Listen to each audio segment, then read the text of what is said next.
xicaraia na mão.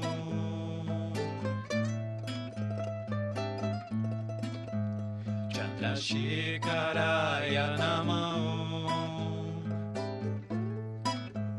Gangadharaya Namah Om Gangadharaya. Olá, sejam bem-vindos. Está no ar o Rede de Olhares, aqui na UX TV, o canal de identidade.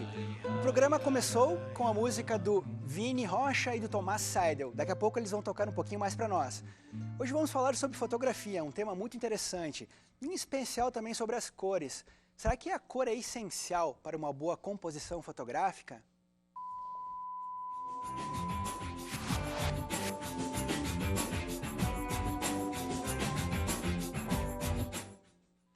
Na tua opinião, qual é a importância da cor na composição fotográfica? Ela seria o principal elemento?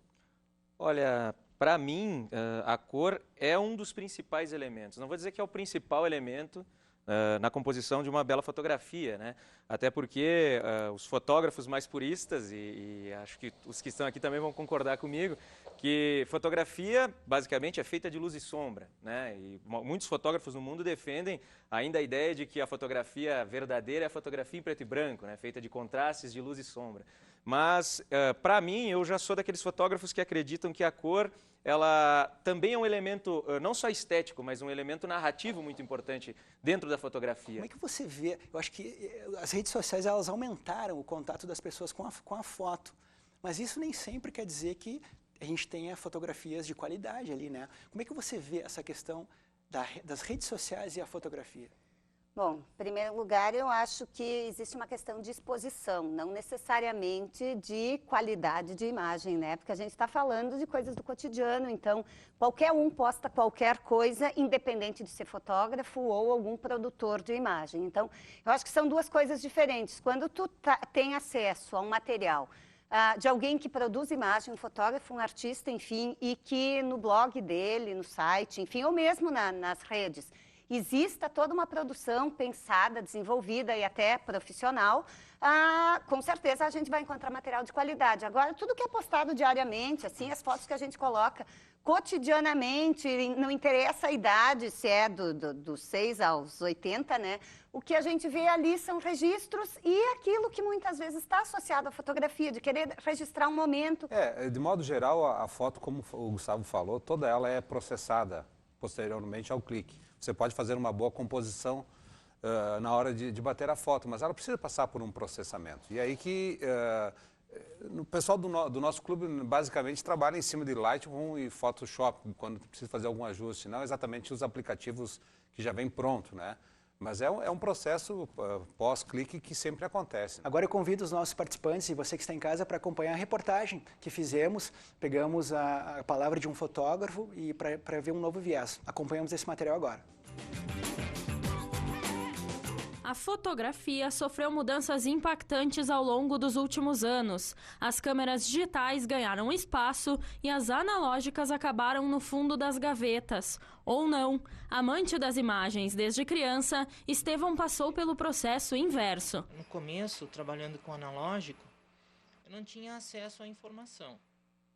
Então eu não sabia regular a máquina, eu não sabia nada do processo. E aí eu estragava muitos filmes. Com a chegada do digital, eu consegui aprender a regular a máquina sem perder filmes. A paixão pela fotografia fez Estevão montar um laboratório de revelação de negativos no banheiro do porão de casa há 1 ano e meio. Para o microempresário, a evolução da tecnologia trouxe mais vantagens do que se imagina. A digital, ela trouxe o imediatismo, a necessidade de você ter a imagem publicada de uma forma muito rápida. Eu acho que é uma coisa boa, as pessoas têm acesso a uma máquina e isso não transforma elas em fotógrafos, mas elas podem registrar os momentos da família com muito mais facilidade do que anos atrás. Eu não sei se a gente pode dizer que teve perdas, a gente teve um ganho muito grande. Eu acho que a qualidade das imagens melhoraram, a acessibilidade principalmente. Hoje qualquer pessoa tem acesso à fotografia. O que se perdeu talvez tenha sido a qualidade, né? Hoje as pessoas não estão muito interessadas em produzir imagens sensacionais, imagens com mais cuidado, mais capricho. Além disso, é bem provável que o campo da pesquisa tenha problemas no futuro, já que os álbuns estão sendo substituídos pelos HDs dos computadores. Pelo outro lado, quem imprime fotos digitais são muito poucos, né? Isso talvez seja um dos problemas que a gente possa ter no futuro. Para os saudosistas, né? Quem trabalhou com um sistema convencional sabe que isso tinha uma certa magia de ir para um laboratório químico, de revelar seu negativo, de ampliar, de fazer experimentos e tudo mais. Mas isso também se transfere para o ambiente digital. Eu sempre digo que a gente vai fazer nesses softwares tudo aquilo que a gente já fez no laboratório, só com uma facilidade. Aquilo que a gente levava, sei lá, 3 horas para fazer, faz num clique hoje, né?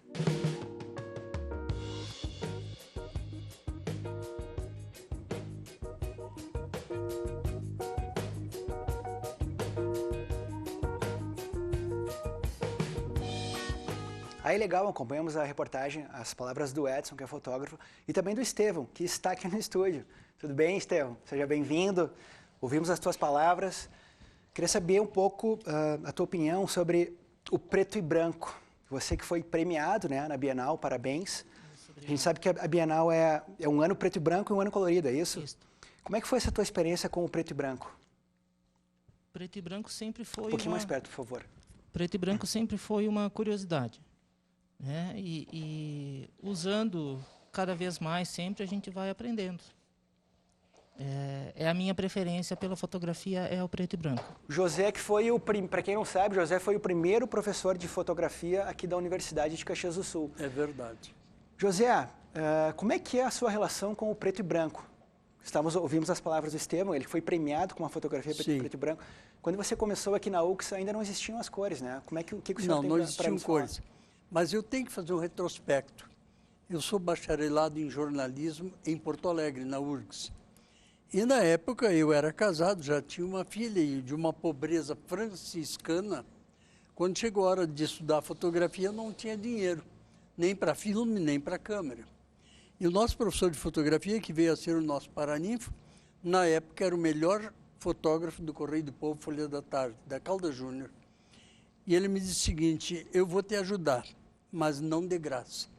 Eu vou te emprestar uma câmera, eu vou te dar filmes, mas tu vai trabalhar no meu laboratório, tu vai lavar fotografia, tu vai secar a fotografia e eu vou te ensinar a revelar. Não existia em Caxias do Sul um único jornalista formado.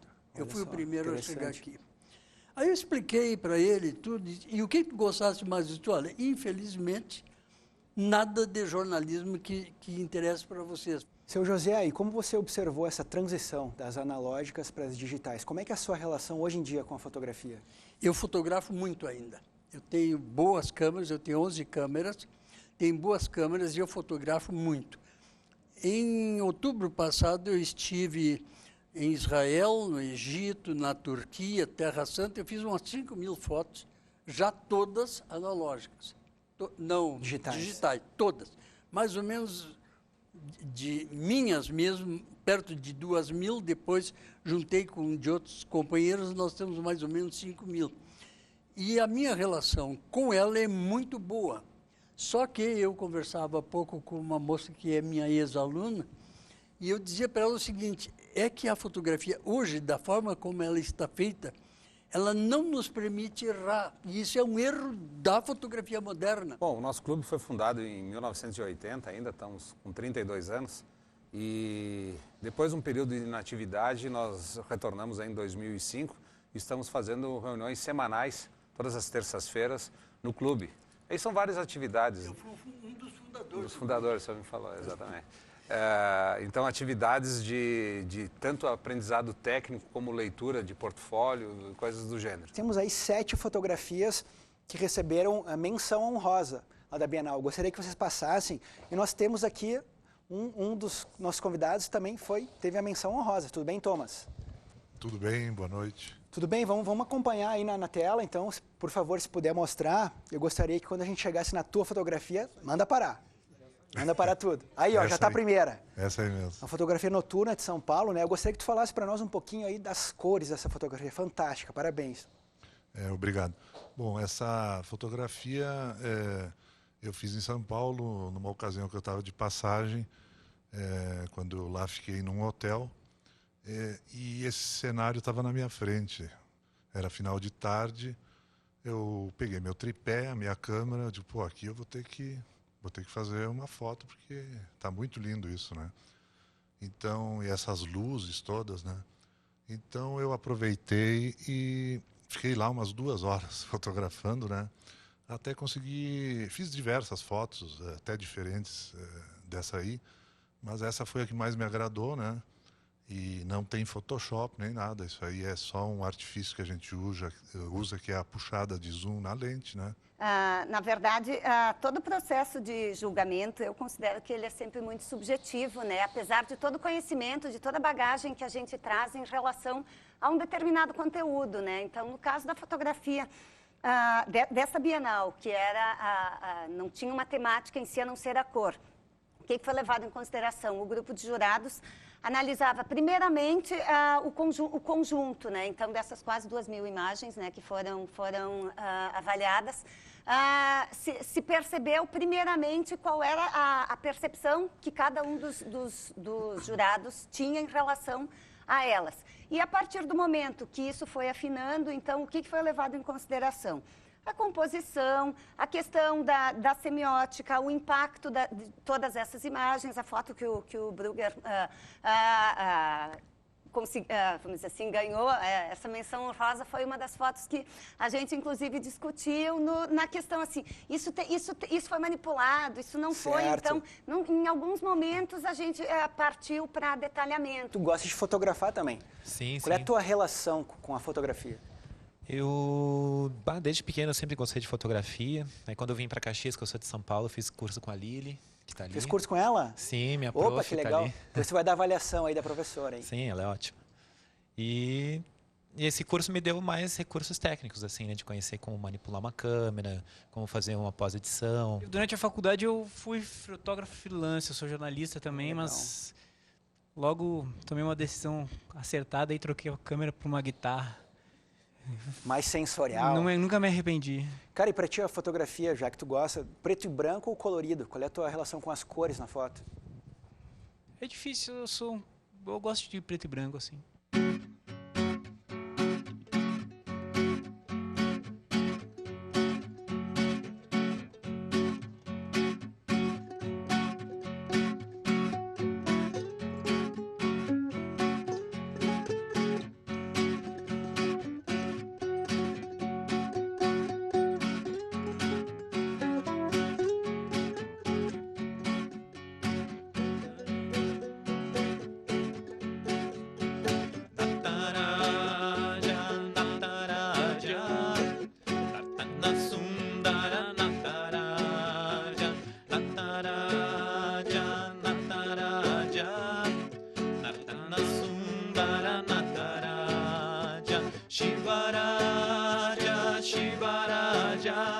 Shivakami Priya Shivaraja Shivaraja Shivaraja Shivakami Priya Shivaraja Chidambaresha Nataraja Patipurisha Shivaraja Chidambaresha Nataraja Patipurisha Shivaraja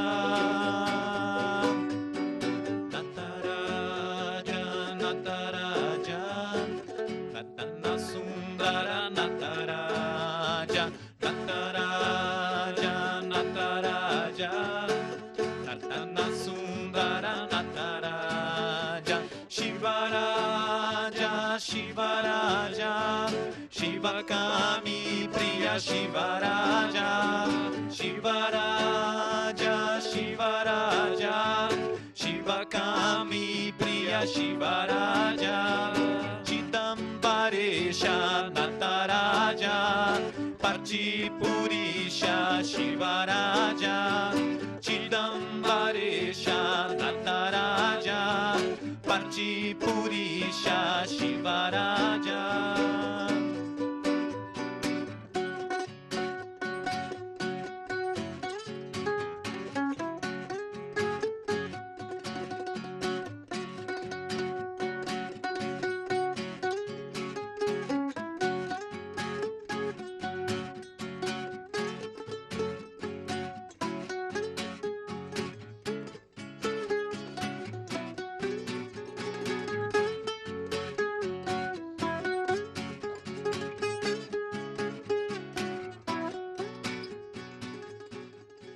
tive a felicidade de ter uma menção honrosa e mais 2 finalistas.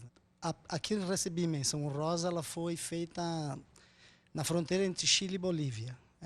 Na verdade, era um mictório público, talvez possam colocar essa foto aí, e eu vi aquele ônibus jogado no meio do deserto, e é ali que as pessoas faziam uma última necessidade fisiológica. Então eu digo, ali deve sair uma foto legal. E você, qual é a sua relação com a fotografia? Pode falar bem pertinho. Eu faço parte da diretoria do Clube do Fotógrafo e a gente, vamos dizer lá, a gente procura essa troca, até uma dúvida que o senhor Machado falou, de não ter arte. Eu acho que hoje, com o digital, nós estamos tendo recursos tanto quanto o pessoal tinha num laboratório analógico. Então, eu como fui fotógrafo analógico naquele tempo de mandar a fotografia no laboratório, revelar e pegar o resultado depois, hoje eu consigo fazer todo o processamento da imagem em casa. Eu estava pensando hoje de tarde que fato me levou para a fotografia. E eu me lembro, inclusive hoje é dia de aniversário da minha filha, que quando ela tinha 1 ano ou 2 anos de idade, alguém fez uma foto dela, um portré na praia, com um desfoque no fundo, aquela coisa maravilhosa, e eu digo assim, pô, como é que o cara consegue fazer uma foto tão bonita? E eu não sei fazer isso. Então, aquele momento assim me despertou uma curiosidade e que eu vim a começar a fotografar depois dos 40 anos. Porque antes eu tinha que cuidar de fazer outras coisas, dentre elas trabalhar, ganhar dinheiro. Claro. Bom, as cores eu acho que são sempre muito importantes em função de que nós percebemos o mundo em cores, né? Então, acho que nos chama a atenção sempre a cor. E aí, depois disso, a gente acaba, então, procurando um ângulo, uma determinada composição para fazer em preto e branco, né? Mas a cor é o que chama a atenção em primeiro momento, né? Então, tudo a gente observa a cor e nos sensibiliza também através da cor. Você que fez curso de foto, né? Fiz. Recém terminei com a professora Liliane. Boa professora ou não? Ótimo. E ela, boa aluna ou não? Obrigada, Liliane. Na tua experiência, sentiu mais dificuldade, já que estamos falando sobre cores, Certo. branco, preto ou colorido? O que é mais difícil aí? É que, como eu recém terminei o curso, então ainda eu me sinto muito amadora, né? Estou ainda aprendendo muito, mas as cores chamam muito a atenção, porque a imagem que a gente tem de tudo, e eu acho que o preto e branco nos leva um pouco à nostalgia. O PB, a gente chama PB pela Faculdade de Relações Públicas, que eu fui aluna do professor Machado, o PB a gente ainda leva um pouco na questão da nostalgia. Na verdade, eu comecei agora, fiz o primeiro curso com a professora Lili também. Estou tentando entrar nesse ramo, né, que eu acho que para quem gosta, realmente não tem ramo melhor assim como artista ou independente. Eu acho que assim, na questão da cor, ou preto e branco, eu acho que na fotografia artística, eu acho que a questão da cor, preto e branco ou colorido, eu acho que isso aí não influencia muito, né? Eu acho que o preto e branco ele dá mais um toque de arte. Todo mundo hoje na área da fotografia tem que ter muita paciência, porque às vezes tu fica para tentar, mesmo com a digital, que tu pode tirar muitas fotos, tu fica tempo até, que nem o Thomas falou, até tu atingir a foto que tu tá imaginando na tua cabeça.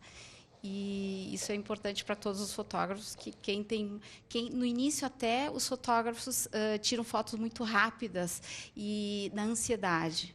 Eu já fui bastante ansiosa e com a minha prof. Lili aí, também foi minha primeira prof, acabei aprendendo a fotografar com mais calma. Robert Capa.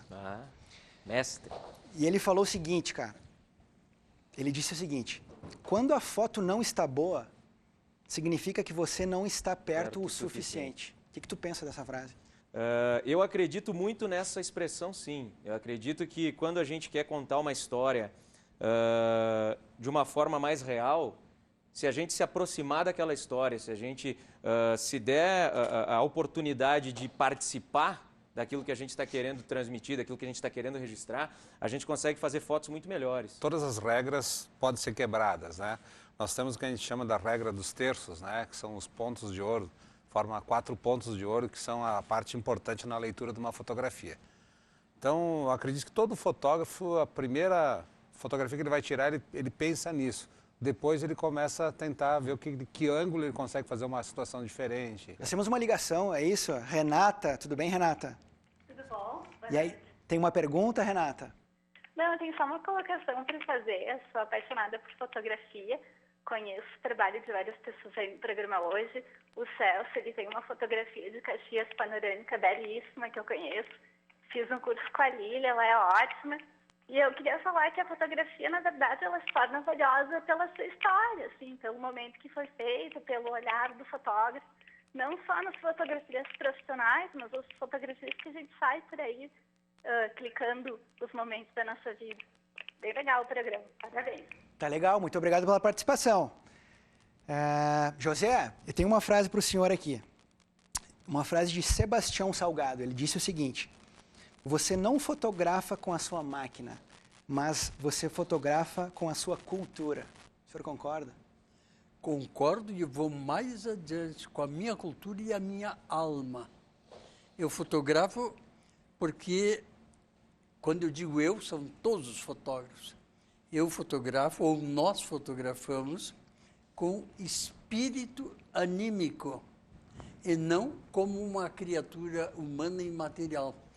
E a fotografia, ela é nada mais, nada menos do que história. Ela precisa falar para mim e para toda e qualquer pessoa que a olhe mesmo daqui a 200 anos. Certo, muito obrigado. Silvana, eu gostaria de fazer mais perguntas para você. Infelizmente, nosso tempo está acabando. Eu gostaria de agradecer a presença de todos, pela disposição, o pessoal que saiu de casa para vir aqui, outros compromissos deixaram para vir aqui. Muito obrigado pela atenção, foi muito legal a conversa. Vamos terminar o programa então com o Vini e com o Tomás. O que vocês vão tocar agora, Vini? Bom, a gente vai tocar mais um mantra. E se alguém quiser fazer um contato com vocês, vocês fazem shows também? Como é que funciona? Sim, a gente não tem feito muito desse trabalho de mantra, né? Mas na época da novela Caminho das Índias, todo mundo queria fazer coisa indiana, né? A gente tocou bastante. Mas acho que a gente deixou o telefone, claro, entra em contato lá com a escola e é isso aí. Tá legal. Então, mais uma vez, agradecendo a participação de todo mundo do estúdio. Você em casa também que participou, muito obrigado. O Rede de Olhares fica por aqui. Até a próxima.